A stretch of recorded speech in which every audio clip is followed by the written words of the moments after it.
L'été de 1940 et un dans la Normandie rurale aurait dû sentir le foin, le cidre et la liberté. Au lieu de cela, l'air puait le diesel et la peur. Les convois allemands rugissaient à travers les villages comme le tonnerre, leurs chenilles écrasant les routes où les fermiers marchaient autrefois pieds nus vers l'église. Dans le petit hameau agricole de Saint-Martin-de-Bosc, la guerre semblait lointaine au début. Les hommes labouraient leurs champs, les femmes cuisaient leur pain, mais tout le monde savait que le silence était une illusion. L'occupation se resserrait, et chaque famille ressentait son poids. Parmi eux se trouvait Jean Moreau, un veuf de 46 ans aux mains calleuses et au regard tranquille et implacable. Avant la guerre, il avait été forgeron, ferrant les chevaux, réparant les charrues et fabriquant des charnières métalliques pour les granges. Mais depuis l'arrivée des Allemands, sa forge brûlait moins pour l'agriculture et davantage pour la survie. Avant de reprendre, dites-nous d'où vous nous regardez. Et si cette histoire vous touche, assurez-vous d'être abonné parce que demain, j'ai préparé quelque chose de vraiment spécial pour vous. Lorsque la Wehrmacht confisqua son enclume et réquisitionna la moitié de son fer, Jean fit semblant d'obéir. Mais sous les planchers de son atelier, il cachait ce qui comptait le plus, des débris d'acier, des roulements et de vieilles pièces de moteur récupérées sur des tracteurs démolis et des avions abattus. Il ne savait pas encore ce qu'il deviendrait, seulement qu'un jour il servirait à nouveau la France. Le commandant allemand, Hauptmann Viktor Kraus, visitait souvent le village pour collecter des rapports. C'était le genre d'officier qui souriait quand il mentait. « Vous avez de la chance, monsieur Moreau, dit-il un jour. Nous avons besoin de forgerons plus que de soldats. Gardez la tête baissée et votre forge restera debout. » Jean hocha la tête poliment. Mais alors que Kraus partait, les yeux du forgeron le suivirent, non pas avec peur, mais avec calcul, parce que sous les cendres de sa forge, quelque chose de dangereux prenait forme. Cet automne-là, un étranger arriva. Un homme maigre avec une claudication, habillé comme un colporteur ambulant. Il se présenta comme René.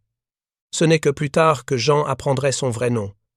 René Dubois, un ingénieur pour la Résistance, envoyé de Caen avec des ordres de Libération Nord. Il transportait des plans roulés à l'intérieur d'une Bible évidée, des esquisses pour quelque chose de petit, précis et mortel. René déroula les papiers sur l'établi de Jean. « Pouvez-vous fabriquer ceci ?» Jean étudia le dessin, un mécanisme de détente finement détaillé, destiné à un pistolet mitrailleur Sten. Il leva les yeux. « Avec le bon acier et sans interruption, oui. » René sourit faiblement. « Alors vous ne serez plus seulement un fermier, monsieur Moreau. Vous serez une usine. » Les semaines suivantes, la forge devint le cœur battant d'une opération clandestine. René revenait tous les 8 jours avec de nouveaux plans, de nouveaux contacts, de nouvelles urgences. Jean travaillait la nuit, lorsque les patrouilles allemandes étaient moins fréquentes. Il martelait l'acier en silence, étouffant le bruit du métal contre le métal avec des couvertures épaisses et de la terre tassée. Chaque pièce était testée, ajustée, perfectionnée. Il n'y avait pas de place pour l'erreur. Un mécanisme défectueux pouvait tuer un résistant au moment le plus critique. Jean le savait. Chaque coup de marteau portait le poids de cette responsabilité. La première livraison eut lieu en novembre de 1941. 3 mécanismes de détente, enveloppés dans du tissu huilé et cachés dans un panier de pommes. Une jeune femme nommée Élise, à peine 22 ans, les transporta, jusqu'à Rouen sur son vélo. Elle ne revint jamais. On raconta qu'elle avait été arrêtée à un barrage routier, torturée pendant 3 jours à la Gestapo, puis exécutée dans la cour de la prison. Jean apprit la nouvelle par René, qui la délivra sans émotion apparente, mais avec une lassitude dans les yeux qui en disait long. « Elle n'a rien dit, » murmura René. « Pas un mot. Ils n'ont rien trouvé. » Jean ne pleura pas. Il ne pouvait pas se le permettre. Mais cette nuit-là, il travailla jusqu'à l'aube, forgeant 6 nouveaux mécanismes au lieu de 3. Élise méritait cela. Il méritait tout cela. Au printemps de 1942, la forge de Jean Moreau était devenue une légende silencieuse parmi les réseaux de résistance. On ne connaissait pas son nom, seulement son œuvre. Les armes qu'il contribuait à fabriquer tombaient entre les mains de saboteurs qui faisaient dérailler les trains allemands, de tireurs d'élite qui abattaient des létés, officiers SS, de partisans qui défendaient les maquis dans les forêts profondes. Chaque nuit, Jean entendait les avions alliés passer au-dessus de sa tête, leurs moteurs grondant comme des promesses. Et chaque matin il se levait, allumait sa forge et continuait, parce que c'était tout ce qu'il pouvait faire. Parce que tant qu'il y avait de l'acier à marteler et des mains pour tenir un fusil, la France n'était pas morte. Elle respirait encore, cachée sous les cendres, attendant le moment de se relever. Et ce moment, Jean le savait, viendrait bientôt. Ce qui commença comme une tâche cachée devint bientôt un réseau d'ombre. La grange de Jean, autrefois remplie de foin et du son du bétail, se transforma en atelier clandestin. Sous des sacs de fourrage, une trappe menait à un espace étroit renforcé de poutres en bois et de vieilles briques. Là, Jean installa de nouveau sa forge, sa flamme atténuée, sa fumée évacuée par une cheminée déguisée en four à pain. Il n'était pas seul. Sa fille Claire, 22 ans, qui autrefois s'occupait des poules et chantait dans la chorale du village, devint sa guetteuse. C'était elle qui accueillait les patrouilles avec des sourires chaleureux et des paniers de pommes, les distrayant juste assez longtemps pour que son père puisse cacher le bruit en dessous. La nuit, il travaillait à la lueur des bougies. Les débris d'acier se transformaient en pontets de détente. Les boulons de tracteur devenaient des percuteurs. Les mains usées de Jean, faites pour les outils de paix, façonnaient maintenant des instruments de guerre. Chaque mois, René revenait sous le couvert d'un acheteur de pommes de terre. Il collectait les pièces finies dans des sacs de jute, les échangeait contre de la farine et disparaissait sur la route de Caen. Chaque livraison tombait entre les mains de cellules de la résistance, armant de jeunes hommes qui frappaient les trains, les ponts et les dépôts. Mais Jean savait qu'une seule erreur pouvait tous les condamner. La Gestapo avait commencé à ratisser les villages à travers la Normandie.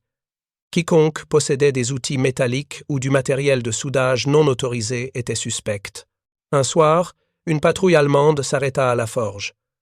Krauss lui-même descendit de sa motocyclette et inspecta les outils de Jean. « Vous travaillez toujours pour la patrie » demanda-t-il avec un sourire narquois. Jean essuya ses mains sur son tablier. « Bien sûr, Herr Hauptmann. Sans fermier, vous n'auriez pas de pain. Sans forgeron, pas de charrue. » Krauss regarda l'enclume, puis Jean. « Soyez prudent, vieil homme. Le feu a une façon de révéler les secrets. » Quand l'officier partit, Jean expira. Claire se tourna vers lui, tremblante. « Papa, ils vont découvrir. » La voix de Jean était ferme. « Alors nous brûlerons la forge avant qu'ils ne le fassent. » Cette nuit-là, il travailla plus dur que jamais. Pour chaque arme qui quittait ses mains, il murmurait la même prière. Pour André, pour la France, pour le jour où cela se terminera. André était son fils, déporté en 1942 pour avoir refusé de travailler dans une usine allemande. Jean n'avait pas eu de nouvelles de lui depuis.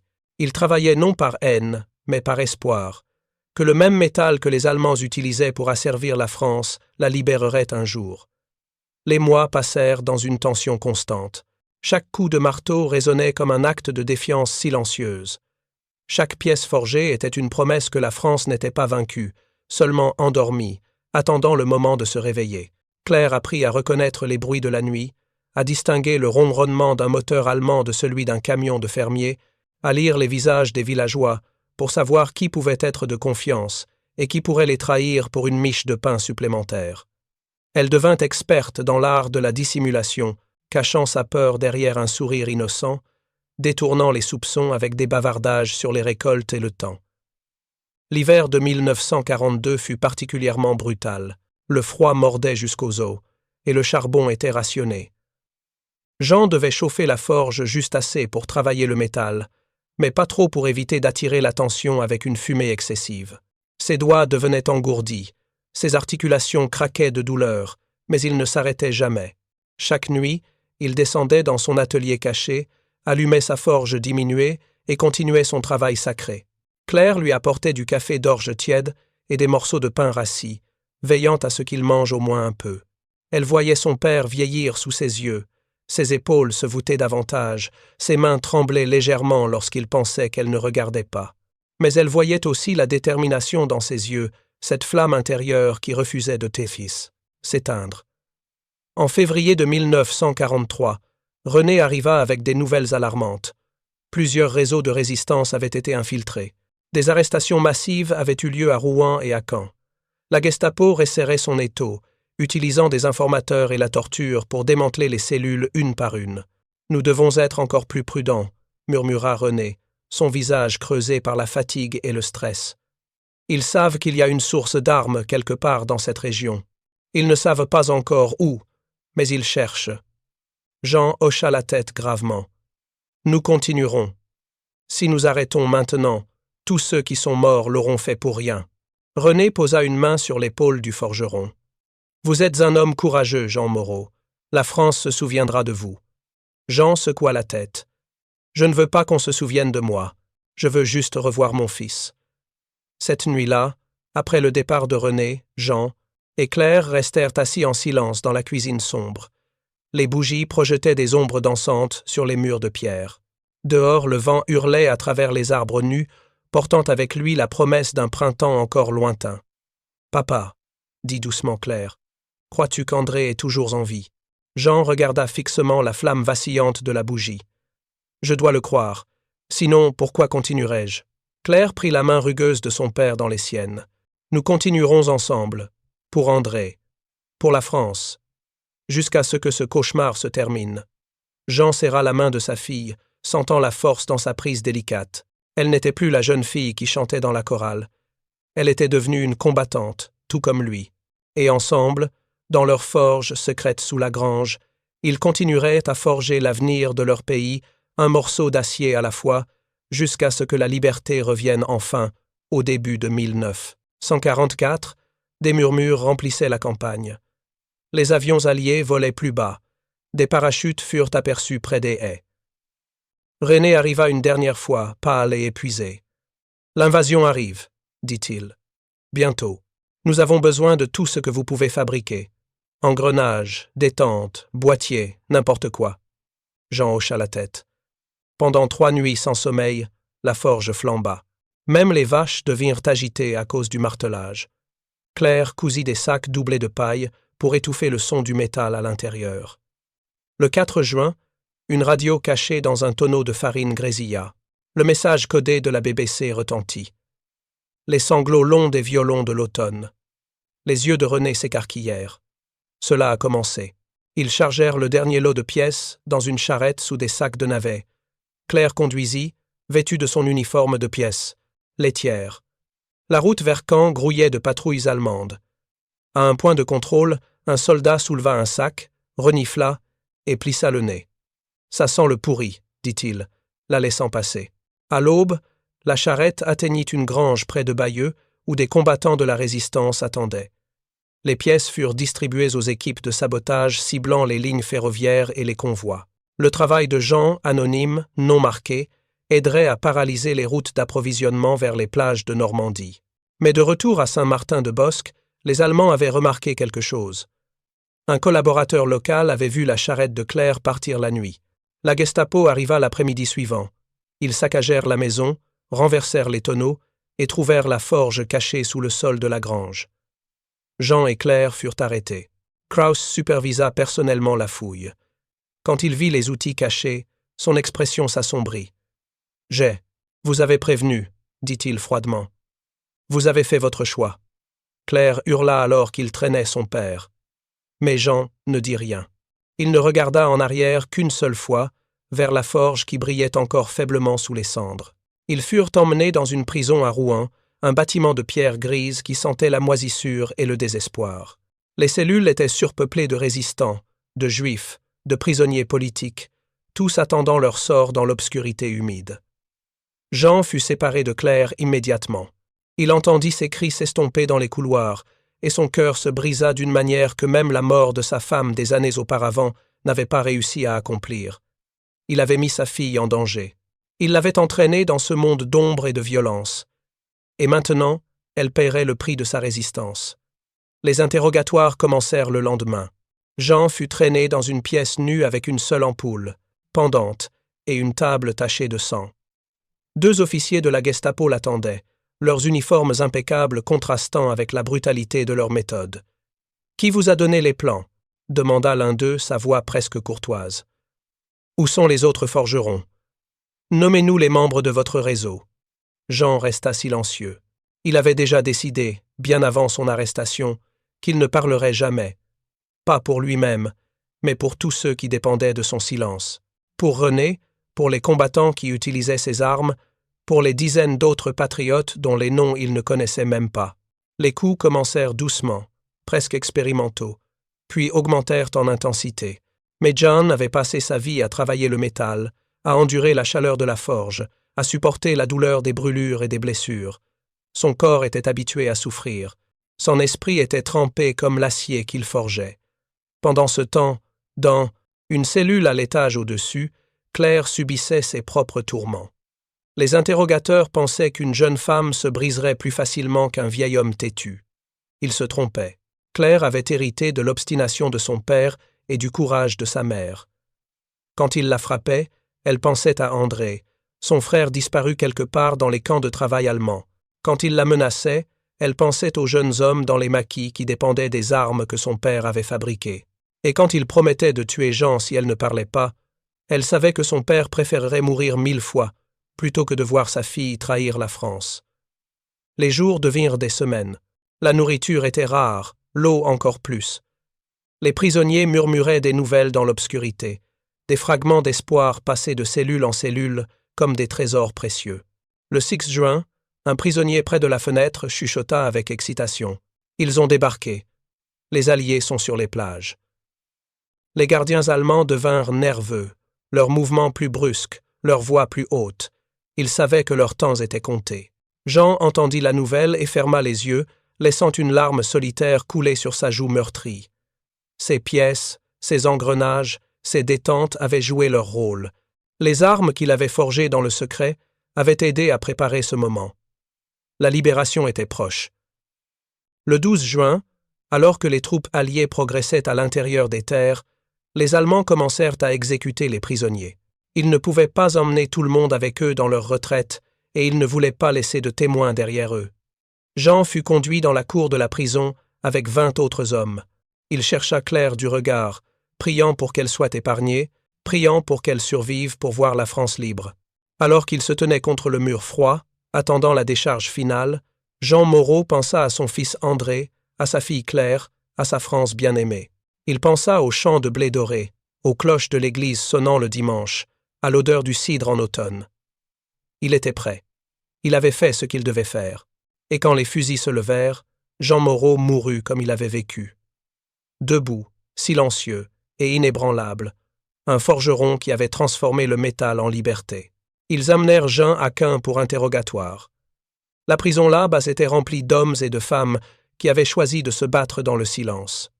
Pendant des jours, Krauss le questionna. « Qui vous a donné les plans ?»« Personne. »« Où sont les autres ?»« Il n'y a pas d'autres. » Chaque réponse lui coûtait du sang. Mais il endura, non par orgueil, mais par détermination. Moins il parlait, plus longtemps Claire pourrait. Preste et libre. À son insu, René avait appris l'arrestation. Avec le jour J en cours et les troupes alliées progressant à l'intérieur des terres, la résistance prévoyait de libérer autant de prisonniers que possible avant que les Allemands ne puissent battre en retraite ou les exécuter. Le 10 juin, un raid aérien frappa Caen. Au milieu du chaos, un groupe de résistants déguisés en médecins entra dans la prison sous couvert de poussière et de confusion.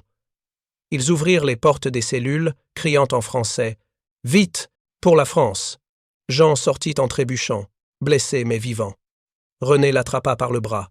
« Vous l'avez fait, vieil homme. Vos pièces ont arrêté un train près de Falaise. On dit que les Allemands sont piégés sur des kilomètres. » Mais Jean était trop faible pour répondre. La fumée, les cris, le martèlement de l'artillerie, tout se fondit en un long rugissement. Il s'effondra avant d'atteindre la maison sûre. René le porta aussi, loin qu'il pût. Mais quand ils atteignirent la périphérie, Jean murmura « Dites-lui que j'ai terminé mon travail. » Et puis il disparut. Le lendemain matin, les soldats alliés entrèrent dans Caen. Le tricolore flotta de nouveau au-dessus des décombres. Les jours suivants furent un tourbillon de violence et de libération. Les troupes alliées avançaient lentement à travers les bocages normands, chaque haie devenant une ligne de défense allemande, chaque champ un champ de bataille. Les bombardements étaient incessants, transformant les villes médiévales en paysages lunaires de pierres brisées et de poutres carbonisées. Mais pour les Français qui avaient vécu sous l'occupation pendant 4 longues années, chaque explosion était le son de la liberté qui approchait. Dans les villages libérés, les gens sortaient de leurs caves et de leurs greniers, embrassant les soldats américains et britanniques, pleurant de joie et de soulagement. Les drapeaux tricolores, cachés pendant si longtemps, apparurent soudainement aux fenêtres et sur les places des villages. Les collaborateurs furent traînés dans les rues, leurs têtes rasées, leurs crimes exposés pour que tous les voient. Claire survécut à son emprisonnement. Pendant que Jean était transféré à Caen, elle était restée dans la prison de Rouen. Les interrogateurs l'avaient torturée, mais elle n'avait rien révélé. Quand les forces canadiennes libérèrent Rouen à la fin août, elle fut trouvée dans sa cellule, émaciée, brisée physiquement, mais pas spirituellement. Elle demanda immédiatement des nouvelles de son père. Un officier de la Résistance, un jeune homme avec des cicatrices de brûlure sur les mains, lui dit doucement la vérité. Jean Moreau était mort le 10 juin, dans les bras de René, à la périphérie de Caen. Il avait murmuré ces derniers mots pour elle. « Dites-lui que j'ai terminé mon travail. » Claire pleura pendant des heures, recroquevillée, sur le sol froid de pierre de sa cellule désormais ouverte. Elle pleura pour son père, pour son frère André dont le sort restait inconnu, pour sa mère morte depuis si longtemps, pour tous ceux qui avaient payé le prix ultime pour la liberté de la France. Mais ces larmes n'étaient pas seulement de chagrin. Elles étaient aussi de fierté. Son père avait été un héros. Pas le genre dont les noms apparaissent dans les journaux ou sur les monuments, mais le genre qui forge silencieusement l'avenir dans l'obscurité, un morceau d'acier à la fois. Il avait refusé de plier, refusé de parler, refusé de trahir ceux qui dépendaient de lui. Il était mort en protégeant les secrets qui pouvaient sauver des dizaines, être des centaines d'autres vies. Et ce sacrifice n'avait pas été vain. Les armes qu'il avait fabriquées avaient joué leur rôle dans la libération. Le train qu'il avait aidé à arrêter près de Falaise avait retardé les renforts allemands, permettant aux Alliés de refermer la poche et de piéger des dizaines de milliers de soldats ennemis. Chaque détente, chaque percuteur, chaque mécanisme qui avait quitté sa forge secrète avait été un petit clou dans le cercueil du Troisième Reich. René vint la voir quelques jours après sa libération. Il portait maintenant l'uniforme des forces françaises de l'intérieur, avec un brassard tricolore fièrement affiché. Il lui apporta un petit paquet enveloppé dans du tissu huilé. « Votre père voulait que vous ayez ceci, » dit-il. Claire défit l'emballage avec des mains tremblantes. À l'intérieur se trouvait le marteau de son père, celui qu'il avait utilisé pendant des décennies, son manche poli par des années de travail, sa tête marquée par d'innombrables coups. Il y avait aussi une lettre, écrite d'une main tremblante sur un morceau de papier froissé. Claire reconnut l'écriture de son père. « Ma chère Claire, » commençait la lettre, « si tu lis ceci, alors ne suis plus. Ne pleure pas pour moi. J'ai vécu une bonne vie, et je suis mort pour quelque chose qui en valait la peine. Prends soin de toi. Cherche André s'il est encore en vie. Reconstruis notre ferme. Forge un avenir meilleur pour la France. Et n'oublie jamais que même dans les moments les plus sombres, la lumière de la liberté ne peut jamais être complètement éteinte. Elle brille dans le cœur de chaque personne qui refuse de se soumettre à la tyrannie. Sois forte, ma fille. Je serai toujours avec toi. Ton père qui t'aime, Jean. » Claire serra le marteau contre sa poitrine et pleura à nouveau, mais cette fois avec une résolution grandissante. Elle retournerait à Saint-Martin-de-Bosc. Elle reconstruirait la ferme. Elle chercherait André dans les listes de survivants des camps. Et un jour, quand le temps serait venu, elle raconterait l'histoire de son père à ses propres enfants pour qu'ils sachent quel prix avait été payé pour leur liberté. Les semaines devinrent des mois. Paris fut libéré en août. Les cloches de Notre-Dame sonnèrent pour la première fois depuis 1940. De Gaulle marcha triomphalement sur les champs. Élysée pendant que des millions de Français se pressaient dans les rues, pleurant, riant, célébrant. Mais dans les villages de Normandie, où la bataille avait fait rage le plus férocement, la célébration était tempérée par le deuil. Presque chaque famille avait perdu quelqu'un. Presque chaque bâtiment portait les cicatrices de la guerre. Claire retourna à Saint-Martin-de-Bosc en septembre. La ferme était toujours debout, miraculeusement intacte malgré les combats qui avaient fait rage tout autour. La grange où son père avait caché sa forge secrète était vide maintenant, le sol de terre portant encore les marques de la trappe qui avait été arrachée par la Gestapo. Claire descendit dans l'espace caché et trouva quelques outils que les Allemands avaient manqués. Une lime, quelques boulons, un petit tas de débris d'acier. Elle les ramassa soigneusement comme des reliques. Préparer et raconter cette histoire nous a pris beaucoup de temps. Maintenant, retournons à l'histoire sacrée, et les porta à la lumière du jour. Puis, avec le marteau de son père dans une main et une détermination farouche dans son cœur, Claire Moreau commença à reconstruire. Elle laboura les champs que son père avait labourés, elle répara la forge que son père avait utilisée pour la paix et la guerre. Elle accueillit les voisins qui revenaient lentement dans le village, partageant leurs histoires de survie et de perte. En octobre, un miracle se produisit. Un camion militaire s'arrêta devant la ferme, et un homme décharné en vêtements déchirés descendit.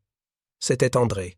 Il avait survécu au camp de travail, à la malnutrition, à la brutalité, et avait été libéré par les troupes soviétiques à l'Est.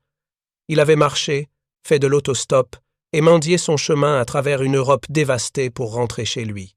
Quand Claire le vit, elle courut vers lui et l'étreignit si fort qu'il pouvait à peine respirer. « Papa » demanda André, ses yeux cherchant le vieil homme qu'il avait tant voulu revoir. Claire secoua la tête, les larmes coulant sur ses joues. « Il est parti. Mais il ne t'a jamais oublié. Tout ce qu'il a fait, c'était pour toi, pour moi, pour la France. » Elle lui raconta toute l'histoire, de la forge secrète aux armes fabriquées, de l'arrestation au sacrifice final. André pleura pour le père qu'il ne reverrait jamais, mais il fut également rempli d'une immense fierté. Jean Moreau avait été un homme ordinaire qui avait fait des choses extraordinaires. Ensemble, Claire et André reconstruisirent la ferme. Ils honorèrent la mémoire de leur père en vivant la vie qu'il avait voulu pour eux, libre, digne et utile. Et chaque soir, quand ils s'asseyaient à table, ils levaient leurs verres vers le ciel et murmuraient « Pour Jean, pour la France, pour tous ceux qui n'ont jamais plié ». La forge resta silencieuse maintenant, ses feux éteints pour toujours. Mais son héritage brûlait toujours, dans les cœurs de ceux qui se souvenaient, dans les histoires racontées et retransmises, dans la France libre que Jean Moreau avait aidé à forger de ses propres mains calleuses et inébranlables. Claire survécut en se cachant dans un couvent près de Lisieux. Quand les Allemands s'enfuirent, elle retourna chez elle pour trouver la forge détruite, les murs noircis, mais l'enclume intacte. Parmi les cendres, elle trouva quelque chose que son père avait caché. Une petite boîte métallique contenant une photographie d'André, une lettre et une seule pièce inachevée, une détente estampillée des initiales GM. Elle s'agenouilla à côté, les larmes tombant sur le métal. « Froid. Tu as assez terminé, papa, » murmura-t-elle.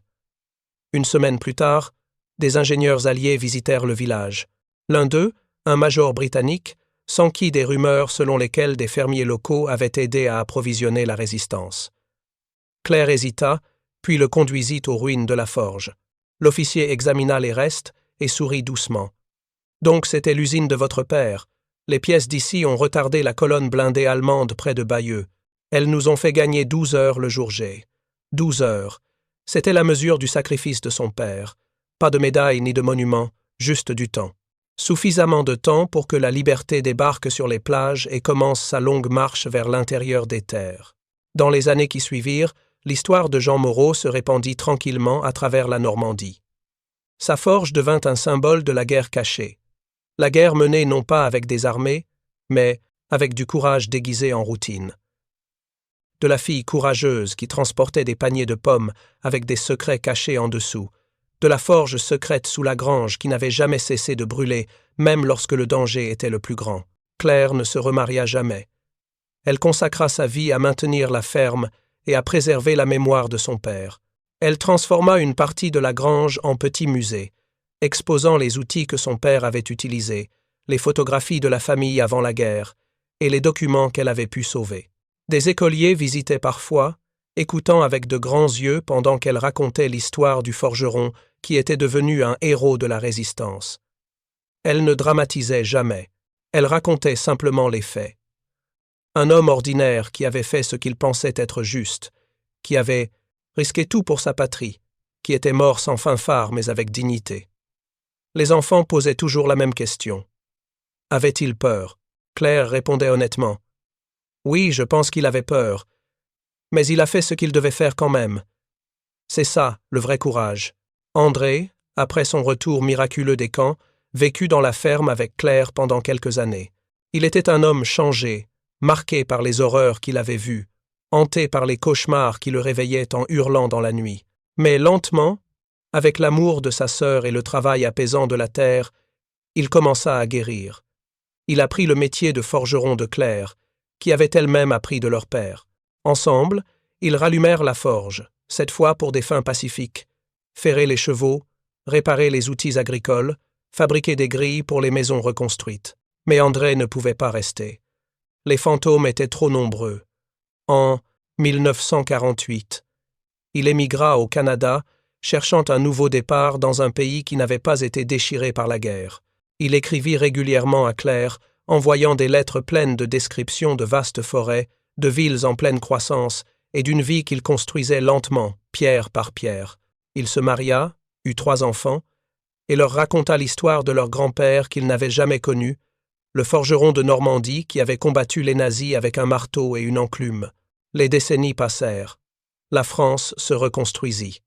Les ruines furent réparées, les routes furent repavées. Les cicatrices de la guerre s'estompèrent lentement, mais ne disparurent jamais complètement. La Normandie devint un lieu de pèlerinage, avec des milliers de visiteurs venant chaque année pour voir les plages du débarquement, les cimetières militaires, les musées dédiés à la libération. Mais peu connaissaient les histoires des héros, silencieux comme Jean Moreau, ceux qui n'avaient pas porté d'uniforme, mais qui avaient combattu tout aussi férocement dans l'ombre. En 1964, pour le 20e anniversaire du débarquement, un historien vint interviewer Claire. Il avait entendu parler de son père à travers des documents de la Résistance qu'il avait découverts dans les archives. Il voulait écrire un livre sur les combattants inconnus, ceux dont les noms n'apparaissaient dans aucun monument officiel. Claire, maintenant une femme de 52 ans aux cheveux grisonnants et aux mains marquées par le travail, lui raconta tout. Elle lui montra la forge, les outils, les lettres, la petite boîte métallique avec la détente inachevée. Elle lui parla de René, qui était mort en 1953 d'un cancer, emportant avec lui d'innombrables secrets de la Résistance. Elle lui parla du major britannique qui avait dit que le travail de son père avait fait gagner 12. Heure cruciale.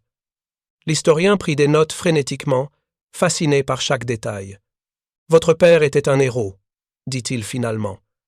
Claire secoua la tête. « Mon père était un homme. Il avait peur, il était fatigué, il voulait juste protéger sa famille et son pays. Il n'a rien fait d'extraordinaire, sauf qu'il a refusé d'abandonner quand abandonner aurait été plus facile. » L'historien sourit. « C'est exactement ce qui le rend extraordinaire, Madame Moreau. » Le livre fut publié l'année suivante. Il s'intitulait « Les forgerons de la liberté, héros oubliés de la résistance normande ». L'histoire de Jean Moreau occupait tout un chapitre. Des copies du livre furent envoyées aux écoles à travers la France. Une petite plaque fut installée dans le village de Saint-Martin-de-Bosque, près de l'emplacement de l'ancienne forge, commémorant Jean Moreau et tous les résistants anonymes qui avaient combattu dans l'ombre. Claire assista à la cérémonie de dévoilement de la plaque, entourée de villageois qui se souvenaient encore de son père. Le maire prononça un discours sur le courage et le sacrifice.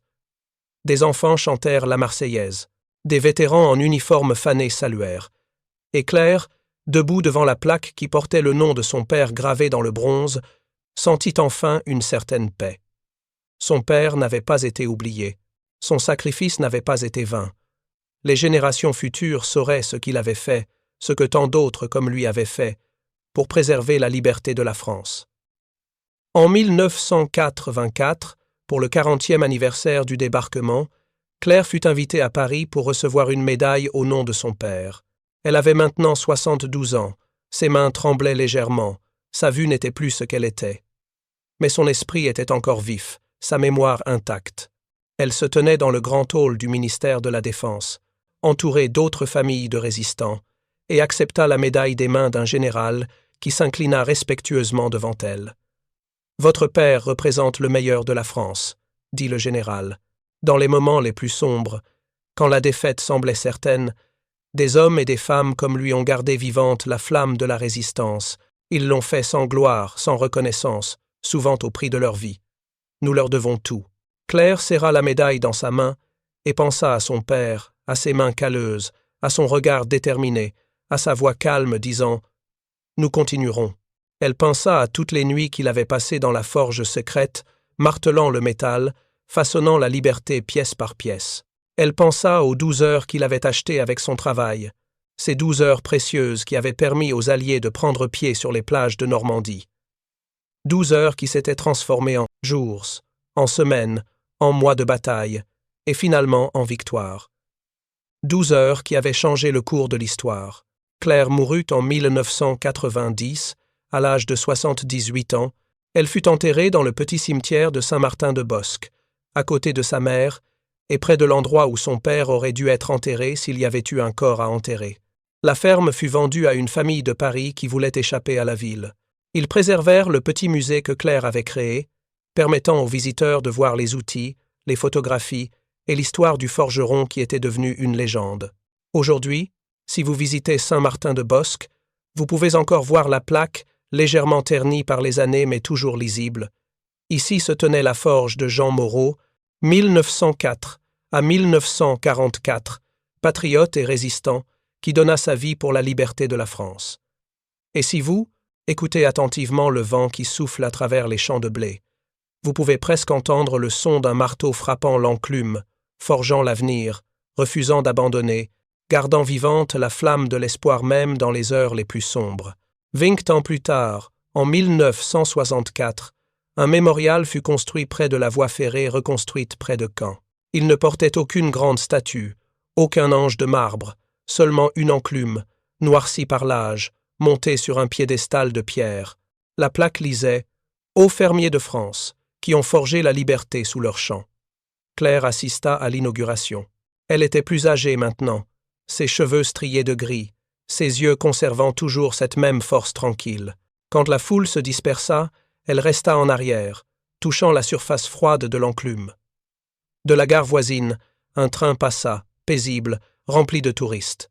Aucun d'entre eux ne connaissait l'histoire du forgeron qui travaillait autrefois en secret, ou de la fille qui portait son héritage. Mais c'était ainsi que Jean l'aurait voulu.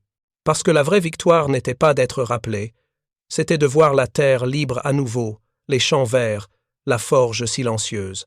Alors que le vent bruissait à travers le blé, Claire regarda vers l'horizon et murmura les mots que son père disait chaque nuit avant que le marteau ne frappe le métal. Pour la France, pour ceux qui viendront. Et quelque part dans ce silence, entre le rythme des trains et le souffle de la terre, cela sonnait presque comme un écho, le doux tintement d'un marteau frappant la liberté en forme. La cérémonie avait été simple mais émouvante. Le maire de Caen avait prononcé un discours sur l'importance de se souvenir des héros oubliés, ceux qui n'avaient pas porté d'uniforme, mais qui avaient combattu tout aussi courageusement. Des vétérans de la résistance, maintenant dans la soixantaine, et, la soixantaine avancée, se tenaient en rangée, leurs médailles brillant au soleil de juin. Des enfants des écoles locales avaient chanté des chansons patriotiques, leur voix claire et pure portant à travers l'air d'été. Des journalistes avaient pris des photographies, interviewé quelques survivants, noté les détails pour les articles qui apparaîtraient dans les journaux le lendemain. Mais pour Claire, tout cela semblait lointain, comme si elle observait la scène à travers un voile de verre. Ce qui comptait vraiment pour elle était ce moment de tranquillité après le départ de tous, quand elle pouvait se tenir seule avec l'enclume et ses souvenirs. Elle passa ses doigts sur la surface rugueuse du métal, sentant les bosses et les creux créés par des milliers de coups de marteau. Ce n'était pas l'enclume de son père, elle le savait. La sienne avait été confisquée par les Allemands ou détruite dans les bombardements, mais c'était une enclume de la même époque, du même type, et en la touchant, Claire pouvait presque sentir la présence de son père. Elle pouvait presque entendre le son de son marteau dans la nuit, le sifflement du métal chaud plongé dans l'eau, le crépitement du feu de forge. Elle se souvint de la façon dont il travaillait, ses mouvements précis et économiques, aucun geste gaspillé, chaque coup de marteau servant un but. Elle se souvint de son visage à la lueur du feu, concentré et déterminé, les rides autour de ses yeux se creusant pendant qu'il évaluait son travail. Elle se souvint de ses mains si fortes et si douces à la fois, capables de façonner l'acier le plus dur et de caresser doucement ses cheveux quand elle était enfant. « Maman » une voix douce interrompit ses pensées. Claire se retourna pour voir sa fille, Marie, maintenant une jeune femme de 26 ans, debout à quelques mètres de distance. Marie tenait la main d'une petite fille de 4 ans, la petite fille de Claire, qu'elle avait nommée Jeanne en l'honneur de son grand-père. « Je pensais que tu étais partie avec les autres, » dit Claire, essuyant discrètement ses yeux. « Je voulais te donner un moment seul, » répondit Marie. Mais Jeanne voulait te voir. La petite fille courut vers sa grand-mère, ses boucles blondes rebondissant. « Grand-mère, pourquoi pleures-tu » demanda-t-elle avec la franchise directe de l'enfance. Claire souleva la fillette dans ses bras. « Je pense à ton arrière-grand-père, ma chérie. Il était un homme très courageux. »« Le forgeron » demanda Jeanne, ses yeux bleus grands et curieux. « Oui, le forgeron. » Claire porta l'enfant vers l'enclume. « Vois-tu ceci ? C'est ce qu'on appelle une enclume. Les forgerons l'utilisent pour façonner le métal. Ton arrière-grand-père utilisait une enclume comme celle-ci pour fabriquer des choses qui ont aidé à libérer la France pendant la guerre. » Jeanne toucha l'enclume avec une main, hésitante. « C'était un super-héros » Claire sourit à travers ses larmes. « Oui, en quelque sorte. Mais pas le genre avec des capes et des super-pouvoirs. Il était le genre de héros qui travaillait dur, qui ne renonçait jamais, et qui faisait ce qu'il pensait être juste même quand c'était effrayant. « Je veux être comme lui quand je serai grande », déclara Jeanne avec la confiance absolue de l'enfance. « Tu peux l'être, » dit Claire, « en étant courageuse, en défendant ce qui est juste, en aidant les autres même quand c'est difficile. C'est ce que signifie vraiment être un héros. » Marie rejoignit sa mère et sa fille, passant son bras autour des épaules de Claire. « Grand-père Jean aurait été si fier de toi, maman. De la façon dont tu as gardé son histoire vivante, dont tu as préservé sa mémoire. » Claire secoua la tête. « Ce n'est pas sa mémoire que j'ai préservée. C'est sa leçon. Que des gens ordinaires peuvent faire des choses, extraordinaires quand c'est nécessaire. Que la liberté n'est jamais gratuite, qu'elle doit être défendue par chaque génération. Que même dans les moments les plus sombres, il y a toujours de l'espoir si on refuse d'abandonner. » Elles restèrent ensemble pendant quelques minutes de plus, 3 générations de femmes Moreau, debout à côté du mémorial qui honorait l'homme qui avait commencé leur héritage de courage. Puis, alors que le soleil commençait à descendre vers l'horizon, peignant le ciel en nuances d'or et de rose, elles se tournèrent pour partir. Mais Claire s'arrêta une dernière fois, regardant en arrière l'enclume et sa plaque simple. « Au revoir, papa », murmura-t-elle. « Merci pour tout. » Alors qu'elles marchaient vers le parking où la voiture les attendait, Jeanne demanda « Grand-mère, est-ce que tu me raconteras plus d'histoires sur l'arrière-grand-père Jean ? » « Oui, ma chérie.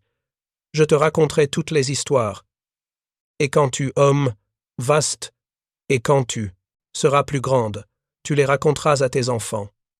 C'est ainsi que nous nous assurons que les héros comme ton arrière-grand-père ne sont jamais oubliés. » Des années plus tard, longtemps après que Claire elle-même fut partie, l'enclume se tenait toujours à côté de la voie ferrée près de Caen.